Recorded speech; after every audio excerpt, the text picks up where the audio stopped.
Alors parmi les moments d'une variable aléatoire discrète, il y a ce qu'on appelle la variance. La définition ici donne les conditions d'existence d'une variance et d'un écart type pour une variable aléatoire.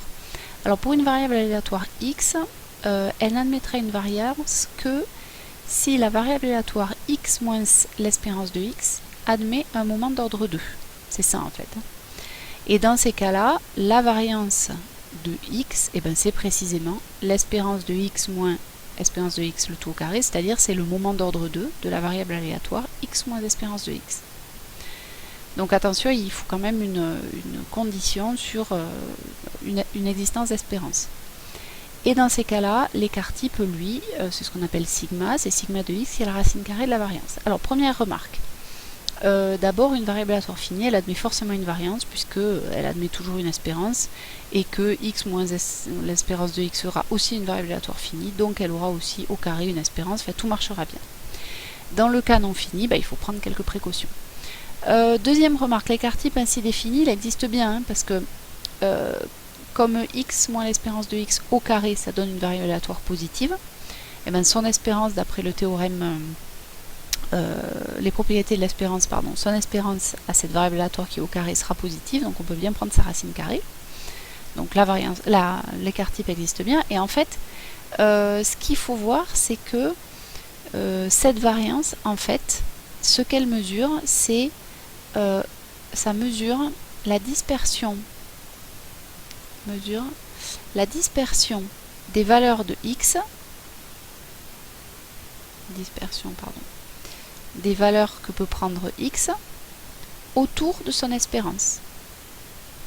C'est-à-dire, est-ce que ma variable aléatoire, elle a des valeurs qui sont plus ou moins écartées par rapport à l'espérance qui est une moyenne, grosso modo. Alors, en fait, ça revient à faire la moyenne des écarts. Donc c'est une espérance, donc c'est une moyenne. Pour calculer la variance, ça revient à faire la moyenne des écarts de la variable aléatoire à sa moyenne, le tout au carré. Alors pourquoi on fait l'espérance de l'écart des valeurs par rapport au carré, de l'écart à la moyenne au carré. Alors parce que sinon en fait on serait embêté si on voulait juste faire la moyenne des écarts de la variable à sa moyenne, ça ne nous renseignerait pas parce que l'espérance de x moins l'espérance de x, donc ça c'est une nouvelle variable aléatoire y si vous voulez, et avec les propriétés de la linéarité, comme ça c'est fixé, c'est une moyenne, c'est un truc fixé, ça serait l'espérance de x moins la moyenne, c'est-à-dire l'espérance de x moins l'espérance de x. Donc ça ferait 0. Autrement dit, la moyenne des écarts ne nous renseigne pas du tout sur comment la variable elle est éloignée par rapport à sa moyenne. C'est pour ça qu'on est obligé de passer au carré. Voilà. C'est ce qu'on appelle un écart quadratique. Et par contre, du coup, quand on va calculer la variance, si vous voulez, on va avoir exagéré l'écart des valeurs de la variable aléatoire par rapport à sa moyenne, puisqu'on a élevé on a pris les écarts au carré, donc on l'a augmenté, c'est un écart quadratique. Donc pour se ramener à un écart sans carré, si vous voulez, pour diminuer l'effet de ce carré, c'est pour ça qu'on prend plutôt l'écart type, qui est la racine carrée de la variance, pour diminuer l'effet grossissant des erreurs, si vous voulez, quand on élève au carré. Voilà. Ensuite, pour calculer, alors bon, évidemment ça c'est pas très pratique pour calculer l'espérance parce que ça voudrait dire qu'il faudrait calculer la variable aléatoire, les valeurs de la variable aléatoire x moins l'espérance de x, tout ça calculer son moment d'ordre 2.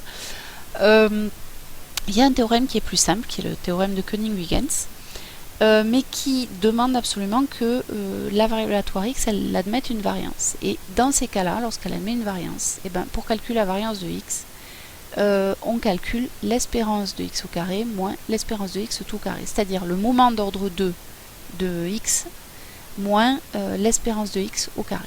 Et ça simplifie quand même beaucoup les problèmes parce que trouver le support de x au carré c'est pas très compliqué, donc l'espérance non plus, et ensuite l'espérance de x on l'a souvent calculée avant, elle est au carré. Voilà. À noter qu'une variable aléatoire qui a une variance a forcément toujours une espérance. Ça c'est avec le théorème sur les liens entre les différents moments. Si elle a une variance et qu'elle a un moment d'ordre 2, donc elle a un moment d'ordre plus petit, c'est-à-dire une espérance. Et par contre la réciproque est fausse, c'est-à-dire vous pourrez trouver des variables aléatoires qui ont une espérance et qui pour le coup n'auront pas de moment d'ordre 2 et donc n'auront pas de variance. Ça c'est quelque chose qui peut arriver. Alors vous pourrez faire après ça le test 11. Et enfin je rajoute donc une propriété de la variance, enfin les propriétés de la variance. Lorsqu'une variable aléatoire a une variance, eh bien la variance de x plus b c'est a au carré fois la variance de x. La variance d'une variable aléatoire c'est toujours quelque chose de positif ou nul. Et enfin la variance de x égale 0 si et seulement si x est une variable aléatoire constante, c'est-à-dire certaine. Alors quand on dit certaine, c'est parce que si elle est constante, elle a une seule valeur dans son support, petit a mettons, et que du coup il n'y a qu'une seule probabilité, la probabilité que x soit égal à a qui est égale à 1. C'est pour ça qu'on appelle ça une variable aléatoire certaine. Alors, ce qu'il faut vraiment voir, bien comprendre, et ce à quoi il faut faire attention, c'est que, attention, la variance n'est absolument pas linéaire. Voilà. C'est pas un opérateur linéaire. Ça marche pas bien, contrairement à l'espérance. Et alors, on comprend bien pourquoi. Hein. C'est à cause de cette élévation au carré, là. Hein. C'est une espérance d'un truc au carré. Et donc, comme le carré n'est pas linéaire, ben, la variance, elle l'est pas non plus. Voilà. Donc, il faut faire attention. C'est pour ça que le A, lui, est élevé au carré, et le B, il disparaît. Voilà. Quand vous avez une transformation affine d'une variable aléatoire, et ben la variance est au carré fois de x. Alors pourquoi elle est positive, c'est pas très compliqué non plus à comprendre. Hein.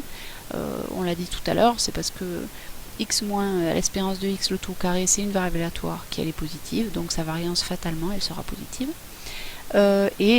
Pour qu'elle soit nulle, ça veut dire que voilà, ça veut dire qu'il faut que la variable soit constante. Voilà, donc ça, vous aurez à l'utiliser en tant que formule, voilà, rien de spécial.